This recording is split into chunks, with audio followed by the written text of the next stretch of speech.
Production funding for Behind the Headlines is made possible in part by the WKNO Production Fund, the WKNO Endowment Fund, and by viewers like you. Thank you. Collierville Town Administrator James Llewellyn tonight on Behind the Headlines.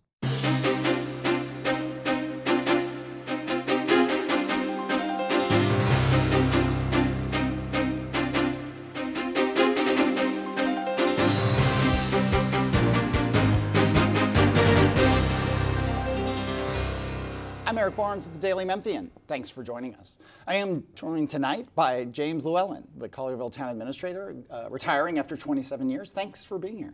Thanks for having me, Eric. Appreciate it. Absolutely. Along with Abigail Warren from the Daily Memphian, who covers Germantown and Collierville for us. So we'll talk a lot about your career, but also Collierville. I mean, 27 years of immense change.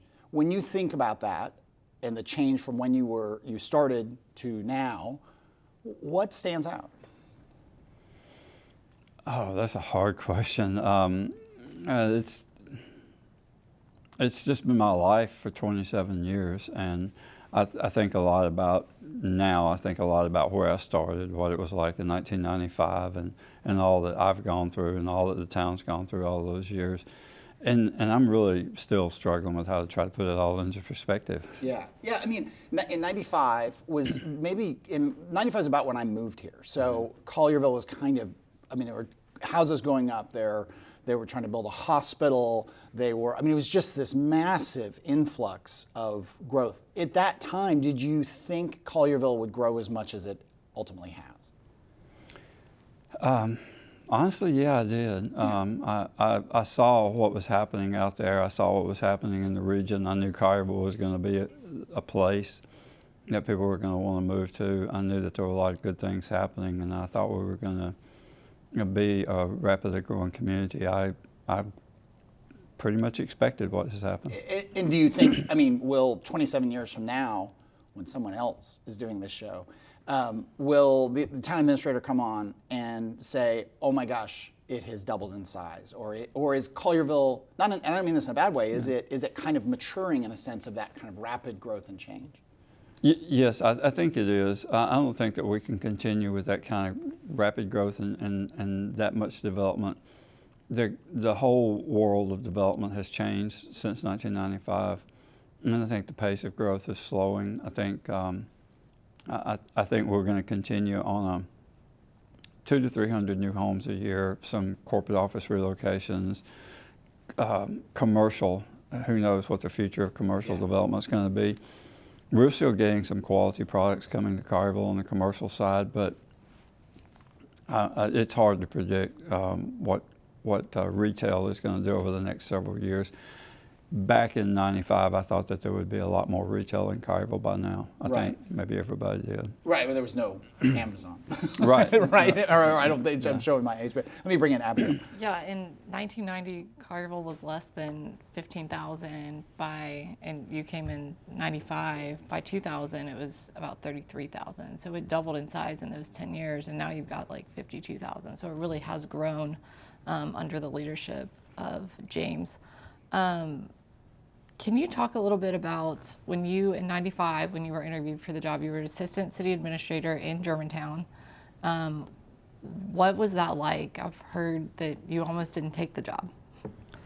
I didn't take the job the first time they asked me, and the second time they asked me, and then so I get a call from Herman Wright Cox, the mayor of Collierville at the time, and he wants me to come out and talk to him about the Collierville job. And I had only been an assistant city administrator with Patrick Lawton in Germantown for 2 years. And I just told him, I said, "Mayor, it's a great honor, but I'm just not ready. I know what's happening in Collierville. I know what you need, and I don't think that I'm ready. I don't think I could do what you need me to do." He insisted on coming out, and I went out and met him, and Herman Wright was a great guy. One of those people you would just love to be around because you know there's a wealth of information to learn from him. And so I really wanted to work for a while with Herman Wright Cox, but still internally it was like, you have no idea what you're getting into, and there's no way I'll go out there and look like an idiot. And so Herman Wright basically offered me the job, and I told him no. And some time went by, and he called me back and said, "Can we have another conversation?" And he said, "You need to come out here and spend some time with us." And so I did all of that. And after talking with Herman Wright and meeting some of the other people, it was one of those deals where you want the job, but I felt certain that I was going to fail. And so Tom Cates, the city attorney for Germantown at the time, and Tom and I were very close friends, and I admired him so much in his wisdom. And so I think it was a Saturday, it was on a weekend, and the decision time was coming, and I went to Tom's house, and he came outside, and we sat on Tom's front porch. And I said, "Tom, you know, I'm looking at this great opportunity. It would mean so much, but I don't think I can do it." And I said, "How am I supposed to decide something like that?" And Tom said, "It's not your job to know the answers. You're worried about having the answer to everything. It's not your job to have the answers. It's your job to know what the questions are, and you know what the questions are." And so that was it. After that, I took the job. And the biggest question at that time, was it sort of, hey, you'd been in Germantown, which it was going through, was ahead of the curve in terms of its growth. Was the biggest question when you got to Collierville, how do we manage this? How do we do it right? How do we not say yes to everything? I mean, were those the sort of questions? I think that's why Collierville called to start with, because I began as a city planner. I spent 8 years, I had spent 6 years planning and planning and development and managing growth. I was in South Haven for 2 years. South Haven was one of the fastest growing cities in the region, one of the fastest in Mississippi when I was there. I saw what happened there. I went to Germantown. Germantown was one of the fastest growing cities in the state when I went to Germantown. We managed, and I learned everything from Germantown and city planning. And I think that's the reason Collierville was interested to start with, because I think in those days it was all about managing growth. When I came to Collierville, the big question is, what's Collierville going to be? We were building 700, 800 homes a year, and the community wanted to know, are we going to be another South Haven, Olive Branch? Are we going to be another Germantown? You know, what is the face of Collierville? And there was a lot of anxiety over that, and a lot of contentious meetings because of concern about the future. No one wanted to lose the small town they had. Everybody had an opinion about what the future of Collierville should be, and so that was really my job coming in. You talk about meetings, boards. You've worked with a lot of different boards. It's not normal in Shelby County. Shelby County's kind of unique in that, and Mr. Llewellyn and Patrick Lawton, and who was the city administrator until recently in Germantown, and Mark Brown out in Bartlett, who spent decades. The average is 6 years, because with a new mayor, new administration, sometimes there's turnover. When you got the job, pretty soon after that, there was an election with significant turnover on the board, but you've worked with several boards in 27 years.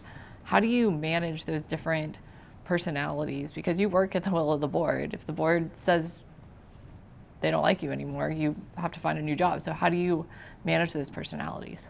Mm-hmm. I don't know that you manage the personalities. And can you name some names? Yeah. That's been part of what has been so much fun in the job. Is I've been around a lot of personalities in Collierville, and I've been around some of the great people, but I've really had to deal with a lot of different personalities. But what I did as the new board was elected and as the new mayors were elected, I sat down with them individually and talked to them about where they wanted to go and what their vision was and how they wanted the relationship to work. And what I've told everybody that came into office, except for maybe the last couple of years, I told the boards at that time that if you want me to leave, I serve at the will and pleasure of the entirety of the board. At the majority of the board, it takes 4 votes to fire me, but if you want me to leave, just tell me and I'll leave. So I've essentially gave each one of the board members the opportunity to tell me that they didn't want to work with me. And so I think that helped build some trust, and it was about working with them and understanding what their fears were, what their concerns were, what they wanted to do going forward. And then I learned early in part of the story about taking the job is after that conversation with Tom Case, I went back and I sat down with Mayor Cox and I talked with Mayor Cox, and I said, Mayor Cox, I said, if I take this job, you have to let me argue with you. Oh, that's interesting. I said, I have to come in here, we're going to close the door, and I have to tell you what I think, and you have to let me argue with you. But when I walk out of here, we do what you want me to do, and I'm on board with what the board says. And Herman Wright, in the way that he does, he put his hand on me and he says, honey, he said, if you don't tell me what you think, I will never forgive you. Yeah. And was that true of all your relationships with all the mayors? That you could close the door and say, hey, I disagree, I don't like it, but you would walk out and usually it's not so much me saying, I disagree. It's usually me saying, are you looking at it this way? Are you thinking about this? And are you okay with all the different ways to see how this might come out on, and all the ways it may fail, or are you considering everything? And if they are, then I respect that. Yeah. And I say, okay, well, I think you've asked all the right questions. I think that, but I think my job is to say, here's how many ways this could go wrong. These are all the things you need to expect. What are you expecting the outcome to be? Because I'm the one that has to try to deliver that outcome. And so my argument with them is usually, you think that it's going to come out like this, but I can't do that. I can't guarantee you that outcome. And so if they're making those decisions with full knowledge of all the ramifications, then I respect their decision and support it. I remember I'm having a flashback that when I first moved to Memphis, which was about 95, I did some freelance work, and I was doing, I can't remember, it was a freelance article for the Flyer about, at the time, a proposal, I think Baptist had a proposal for a hospital. And it was funny to me because I'd been in New York, I hadn't been a reporter for a long time or done any freelance stuff, but I had been in my first job at college, I'm coming back to you, was at very small towns in small town Connecticut. And I'd go to the Board of Selectmen meetings, towns of 3 and 4 and 5,000, and the fights and disagreements over these small things, and I realized this is what really matters. And I go to a board meeting there about it was ostensibly about the hospital, but other things came up, and I still remember someone who got up and talked about, look, with all these developments we're doing, we're cutting down so many trees. Yes. And there was a part of the room that kind of sighed, and was like, really, trees? We're worried about trees? There are tens of millions of dollars in development and new homes and a future.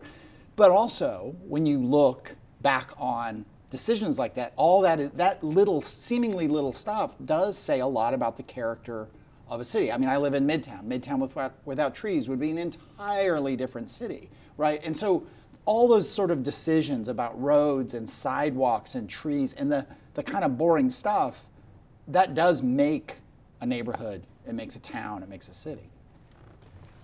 Absolutely, and a large part of my work in those early days was trying to sell the elected officials and the community on the notion of quality.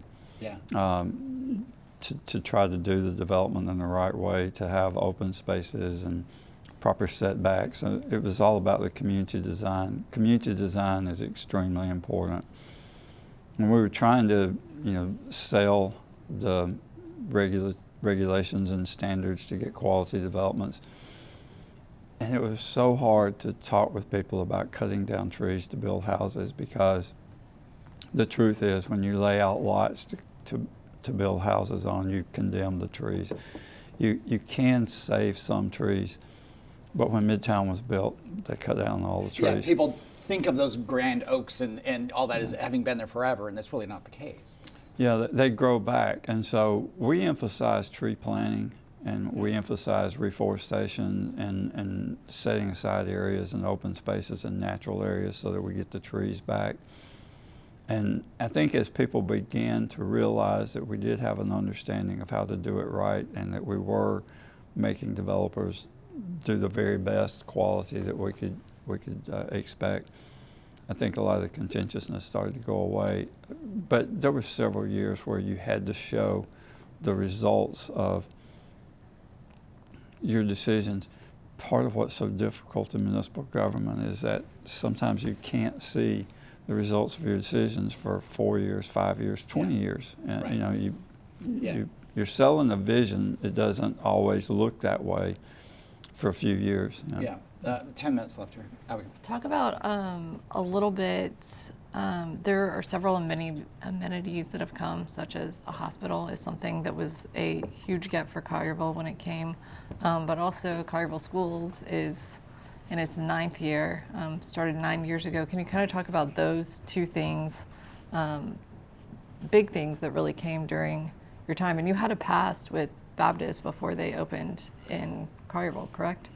Yeah, fun fact. I've been involved in the construction of 3 Baptist hospitals. I was involved in the construction, the city planning and layout of Baptist DeSoto, and then a major development and renovation in Germantown with Baptist Hospital. And then I had just taken the job in Collierville. I mean, I started in November. Baptist walks in like a month later and says, "We want to build a hospital in Collierville." I was like, okay, here we go again. But it was a great gift. It was our first community hospital in Collierville. And then also in that first year, FedEx came and said, you know, we're looking at a piece of property for a World Technology Center. And when they laid out the numbers and the plans, you know, my eyes, you know, just, so those were all game changers. When I said I expected the growth, I didn't expect those projects and I didn't expect those things to happen as fast as they happened. But they were game changers, and they really have shaped the backbone of Collierville and what Collierville is today. And the school system is still, the school system is still defining who we are and who we're going to be. But the whole process of going through the legislation, the process of establishing a school system, and then going through the test of can we run it? Can we be better? Can we run it on the funds that are available? There were people who were telling us we couldn't. And so yeah, the school system and the ability to take the school system where we want to take it is going to have impacts in Collierville for years to come. We talk about investments and talk about changing cities. Blue Oval, the big Ford plant that's going in at the Memphis mega site, whatever I guess they're calling Blue Oval City now, but it's about an hour drive from Collierville. You all will probably get some growth. I mean, it's just a huge project. You know, tens of thousands of employees in construction and follow-on companies and so on. But the huge impact will be on towns, cities like Arlington, Lakeland. They're going to see massive growth. What would you recommend to them? I'm curious, have you talked to folks over there? Because I have heard that it's great, growth is great, but not all growth is great, and you have to manage it. And they are in the spotlight of what could be just massive investment. I mean, what would you recommend to them? Well, Arlington's in great shape. They've got very talented people, and they have people who understand how to manage it, and I think Arlington is going to reap the rewards and do everything right. Some of the other cities around that have this mega potential to grow a city the way they want to grow it, to build and the vision that they want to have, they're the ones who are kind of starting from ground zero. And the state's working with a lot of those cities, and I haven't been asked and I haven't consulted, but I would say, you know, establish a vision. Be willing to say no, because for all the great things that have happened in Collierville, what you can't see is all the stuff we said no to. Yeah. And that has as big of an impact on the landscape and the future of the city as the things that you ultimately get. And so be patient, say no to all the wrong stuff and do it the right way. Yeah, I want to ask you to, name the names of the things you said no to, the projects or whatever, but with those things like a kind of housing or a kind of retail or was it that or a kind of industry that like, hey, that's millions of dollars, say yes, but actually we said no because X, Y, and Z? Well, the first plans for Carriage Crossing were an indoor mall. And yeah, that's people right. forget we turned down the mall, and it came back and was reshaped, and it's an outdoor mall area, like a shopping center like it is now. And then the rest of them, it's not big projects, of that magnitude, but a lot of little stuff like a car wash that wanted to go in a prime retail area, and you have to say, that's not the best use for that space. We need to save that for something. A car wash can go a lot of other places. That prime corner is not the place for a lesser type of investment. A question about, you talk about character and planning. Talk about the importance of Collierville Town Square. It's our image. It's people project that when they go to the square and they see the square, they project that this is what the entirety of the town is like. It's a small town. You see people walking around, chatting and talking to each other in that great open space on the square. The visualization is priceless because you go and see people of all types meeting and talking to each other, and it looks like this great happy place. And so people project that that's what the town is like. And it is just one of the great places. It's a great place to just go and sit and read a book. It's a great place to go have lunch and just hang out. And so it's hard to measure its impact. It is who we are. Yeah, just a couple minutes left. Abigail. Can you talk about, we should mention you're not retiring quite yet. The board has not found your successor, but can you kind of talk about the next town administrator, whoever he or she is? What are some of the challenges that you think they're going to face when they walk in, whenever that is? Well, I've left everything in such great shape. There's no challenges. I'm still trying to talk people. We are recording this, by the way. I'm still trying to talk people into taking the job. So, but continuing to manage growth, I think that we've evolved on some projects, and it's time to maybe amend some of our standards. And I think managing growth is a big deal, big challenge. And again, acquiring and training and staffing, that's a big thing for everybody right now. And with growth, it's important to mention Collierville is different from cities like Germantown. Germantown's landlocked, whereas Collierville has the Annex Reserve area in southeast Shelby County and really does have potential to grow not only with residents but with land. And so there really is potential for Collierville to continue to grow in that area. Yeah. When you look back, your biggest disappointment in 27 years. I don't mean to focus on negative, but there had to have been disappointments. I don't know if there's a biggest. I'm never satisfied with anything. I think every project that we do, I look at it and say, I really would have liked for that to have turned out a different way. So there's not like one big disappointment. There's a lot of little things that didn't happen that I would have liked. I can't put my finger on one. Yeah, and all the influx of new people, and again, I think about the communities around the Blue Oval that are about to see this huge influx of people, whether they're regional or just from all over the country. How much, all those new people in Collierville, did it change Collierville for the better?